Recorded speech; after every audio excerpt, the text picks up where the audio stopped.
Hello, and welcome to Year of the Machine. This week we watched Astro Boy, the 2009 movie. I don't know if there are any other Astro Boy movies. I know there's like 3 or 4 shows that I'm at least somewhat familiar with, but this is the only movie I've ever seen mentioned. Yeah, I kind of forgot it existed, and honestly, I've never seen it before, so until today. I guess let's get to the plot. Dr. Tenma creates Astro Boy in the image of his dead son, Toby, rejected by his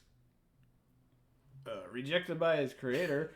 Astro leaves to find his place in the world, eventually returning to use his powers to save Metro City from President Stone and a giant robot. Another Metro City? We're already going through Metro City and Condemned. Oh, well, this one's floating. Oh yeah.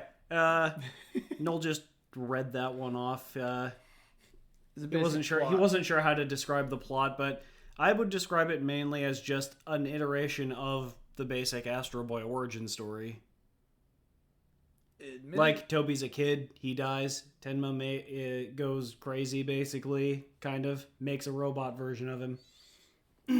And then, like, I don't know, the movie's kind of in several different segments of just random things. But in this happening.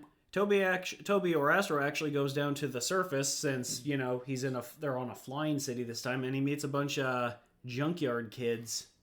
Yeah. And gets into robot fighting. Though he obviously doesn't know that at the time. I don't know. They expanded on the origin story a bit and made it a little different. But yeah, I don't know. The plot isn't anything special. It's a pretty basic plot, which I guess is part of what the movie was criticized for when it came out back in 2009. Yeah. People weren't thrilled about it, but I don't know. It's basic, but I thought it was a perfectly serviceable plot. Yeah, it's still enjoyable, and that's really all you can ask for with, entertainment. Acting. There was a surprising amount of good actors in this movie. Yeah, this cast was stacked, like, holy crap. Because Dr. Tenma was Nicolas Cage. You also had Samuel L. Jackson.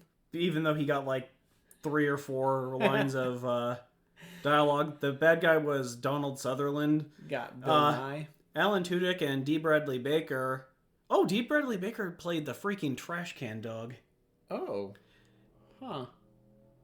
Oh, I guess Alan Tudyk also played one of the scrap robots that Astro runs into at first. Oh, and the butler robot was Eugene Levy. And then there's also Kristen Bell. She played Gora. Oh yeah, one of the junkyard kids that Astro befriends. Yeah, for the life of me can't remember other movies I've seen her in, but I know I have. Yeah, but I thought it's a really good cast. I thought they all did really well. Yeah. Like, it wasn't like hammy like you might expect from like the American versions of anime movies sometimes are. I mean, the fact that it was animated probably helped a bit. Animated. Alright. Sorry, continuing. Sound and music. It wasn't really anything special in terms of music. It was all just like synthy, orchestra-y sounding stuff. Yeah, it was what we've been calling like just background music. That's really all there was in terms of the music in the movie. And the sounds, it's robot sounds and combat sounds. There was nothing really special about that either, but it still sounded fine, good. Oh man, I like the part when he fell down to the surface. Oh yeah, it sounded like a bunch of empty aluminum cans. Yeah, the pieces of robots in one scene sounded like a bunch of empty soda cans. That was weird. That was notable, but I can't really think of much else that was notable. But no, so what do you think about the cinematography? And cinematography also wasn't super like interesting. It was also kind of basic in my opinion. Like, it's what you would expect from the movie. There were not many like quote unquote action scenes, I guess, in the movie. There was 3 that I can think of. Yeah, there's when he's being chased at in the first third in the robot fight, and then at the end. Yeah, it's and they didn't, really, and those scenes didn't really do anything different than you would expect from from action scenes in a movie like this. Yeah. Not bad. Again, just like the plot and the sound and music, it just wasn't spectacular. It did what it needed to do and called it a day. Special effects. Other than the acting, I think how the movie looks, like the art design for the movie Like the was actual actually graphics and everything. Yeah, I thought that was actually The really animation good. was really well done, to be honest. Yeah, it was really nice. Actually, come to think of it, I think the acting and the animation are really the only things that were stand out about it.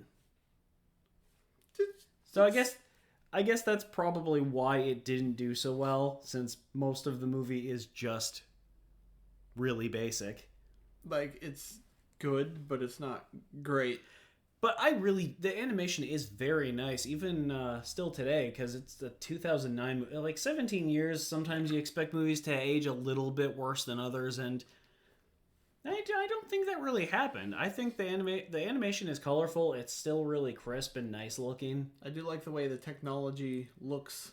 And they also did, for the characters that were in the original anime and manga, they still kind of kept their more like unique designs, but modeled them in a way that they would still be in line with other characters in the movie, because there was a surprising amount of designs for the robots. Oh yeah, the robots had that was cool. Yeah, I like when there's robot movies and it's not just all the same kind of robot designs. I'm looking at you, Transmorphers, and you're like 4 designs for 50,000 robots. I don't know. So overall, it's a decent film. It does what it needs to do, and yeah. I guess just looking at it now, I can see why people weren't really impressed with it. Like, yeah, the animation is really nice, and there's a lot of great actors in the movie, but overall, yeah, most of the aspects of the movie were just not standout. I didn't think it was bad though. I liked it. But I can also kind of see why they didn't make enough money for a sequel. Unfortunately, among other things. You mean the studio shutting down after? Yeah, I don't know, that's too bad. But overall, it's free if you want to check it out on Tubi. Yeah, like half the movies we watch on these.